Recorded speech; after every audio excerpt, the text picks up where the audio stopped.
Okay, so good day class. Welcome to our first design review for Design 1. So today we're going to check some of the best works created by your classmates. So we're going to study them and then we're going to make some criticisms to further improve their work. Okay class, so before that, I'd just like to tell you that um, they don't get discouraged if you get uh, lower grades this time because that's just normal, especially if you are first year in architecture. So as you move higher in your level, as you move from design 1 to 2, you're going to improve bit by bit, and that's what is important, class, your improvement. Okay, so let's start with the work of uh, Mr. Baz. Okay, so I think what makes this for me, the planning is okay. There's the spatial adjacencies that I wanted to see, although the plan is flawed, uh, needs some improvement, especially because um, it looks to me that this is like a preliminary plan because there are no windows. Okay, so that's my first comment. The next is a three-car garage, but the porch is too small for the house. Okay, so you need to improve planning for the terrace. And then this area here could have been eliminated to expand, make the spaces bigger for this house. So you have here the family room. I think the location is okay. And then you have the den, but the drawing room here looks like a entertainment room at a drawing room. And for this one, the laundry area needs to be really improved. And then this really plus you need to place the windows so that you can say that your house is well ventilated. Okay.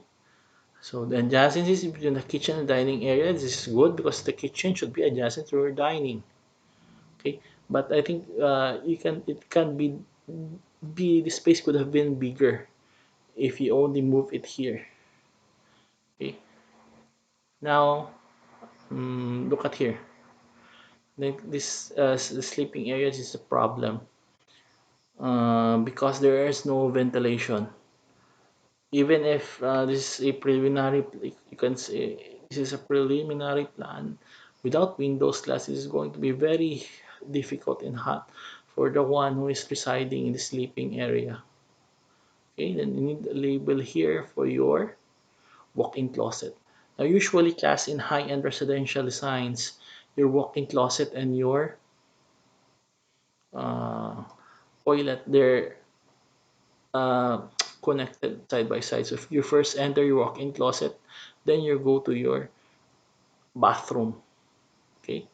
So overall, class, the planning is good because of the spatial adjacencies. But when you look at the details, it needs further improvement. But that's okay because you're still in first year. And this is our first date. It can be improved even better in the upcoming design problems. Okay, so congratulations, Mr. Bass. You got a good grade for this one. The next are the works of Miss Bunghanoy.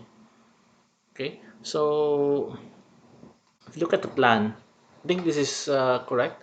First, you enter a covered porch, then you have the foyer, but I think you need to redesign this one, your foyer. Find what its real definition is. Okay, then you have your living room, then, but this looks awkward. Okay, so find something to improve its location. Then another thing that needs to improve is the location of your portico shade.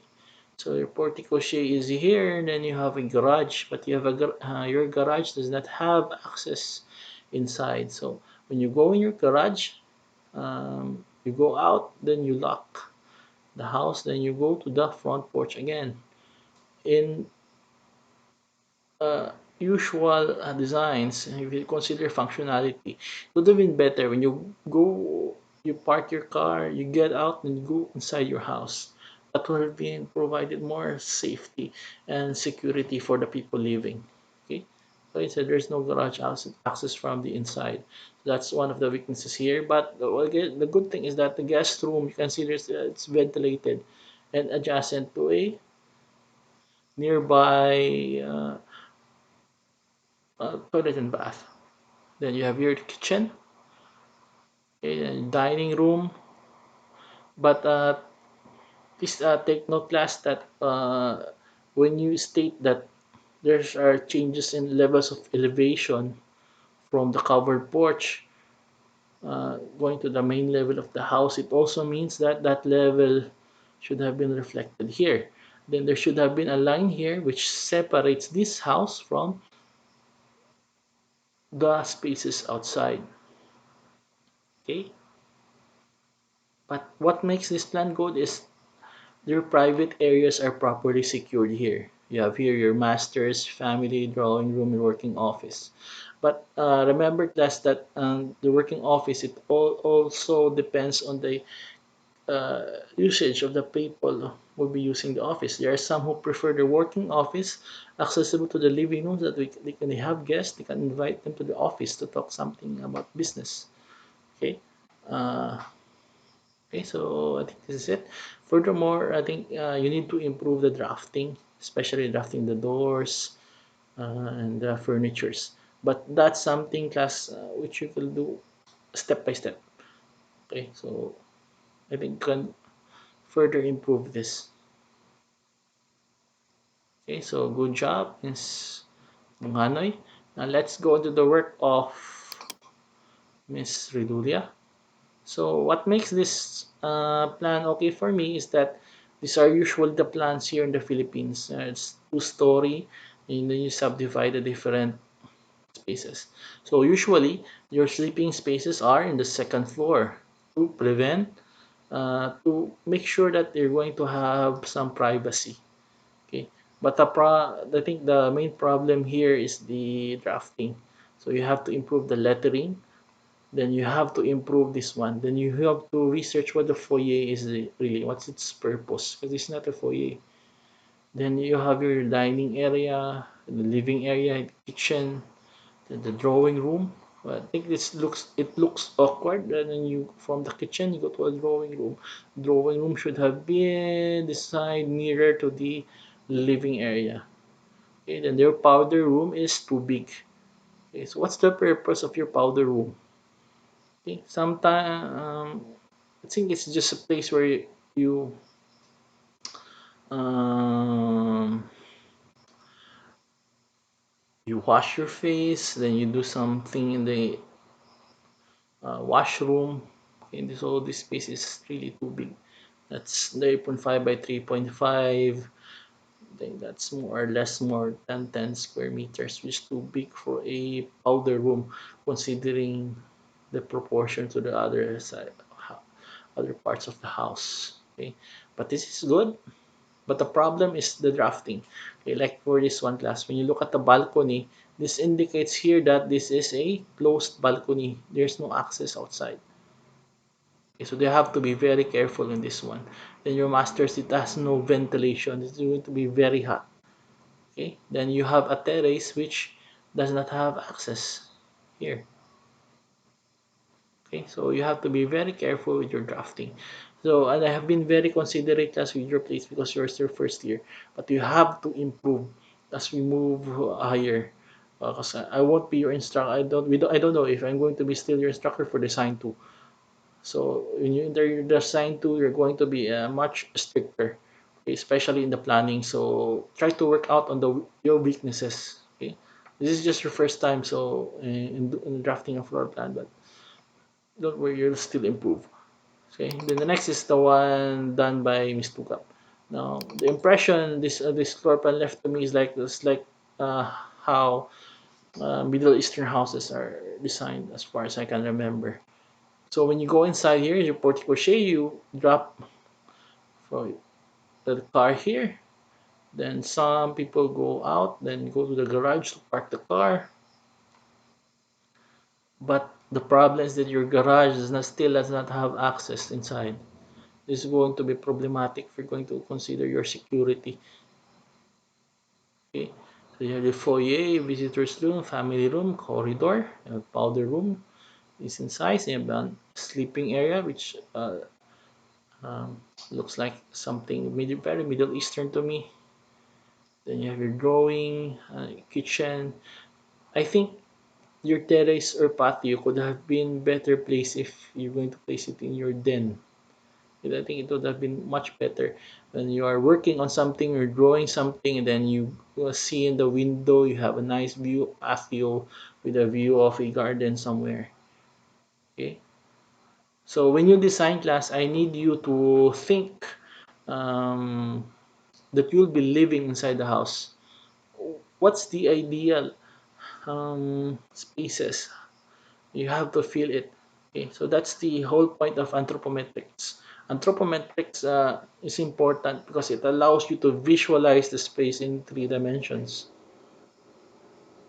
Okay, so but nevertheless, I can see that the basic concept of space planning is there, but there's still a lot of things to improve. Okay, don't worry, class. We're going to take it slowly now so that you can digest the important aspects of space planning. Okay. Then the next thing is that I think I already posted it in our group page. I think I wanted to show you how to do a floor plan. Okay, let's go to your sample. Hope it opens. Okay, I think it opens now.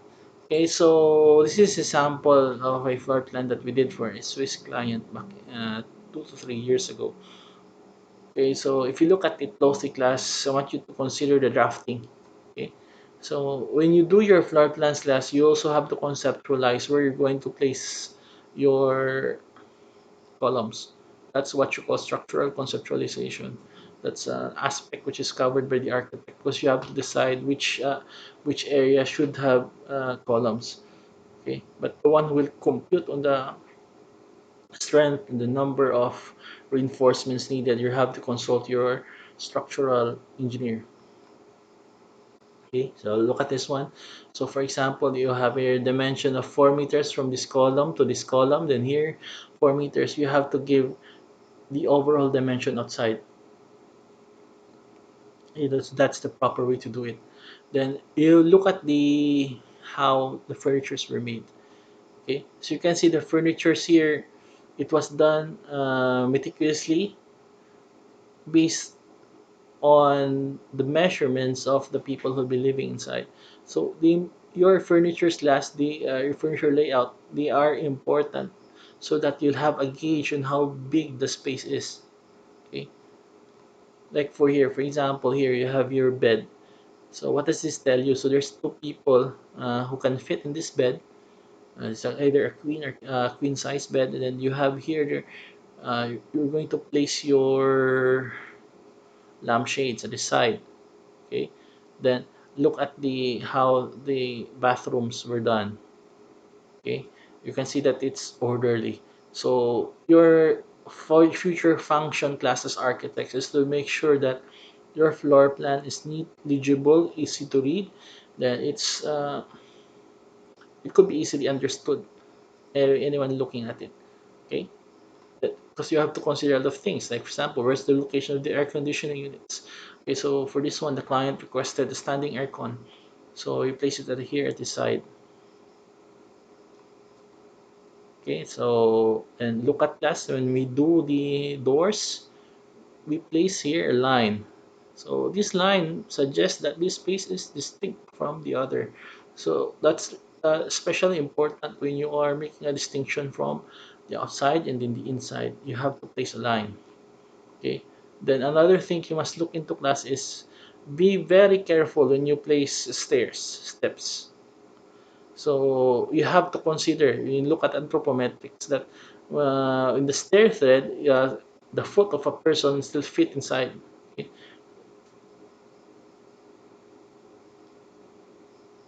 So you have to count. If I place two steps here, then it goes to show that in the other spaces there should be two steps. Okay, if I don't want to place the stairs, I could put a ramp. Okay, so that's how you design cast. You think of the floor plan in the three-dimensional manner.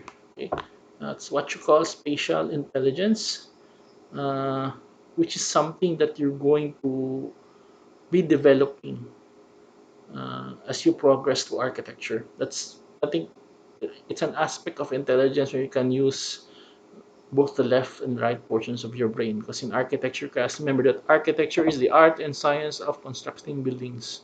So it's science and it's also an art. Okay? Then as the architect, you are here there to guide the client to make sure that the plan is not only functional, not only mm, good, but it also looks uh, pleasing to the eye. Okay, so this ends our design review for your first plate. So kindly comment your name, section below, then your reflection on your the plate that you have done and how you could have improved it. So I'm going to that's going to be our activity this week, which I'll be using to monitor your attendance and also to give you some scores. Okay, so see you next meeting class, and I'm glad that I'm glad of the for the effort that you exerted on our plate number one. Okay, so keep safe. Thank you.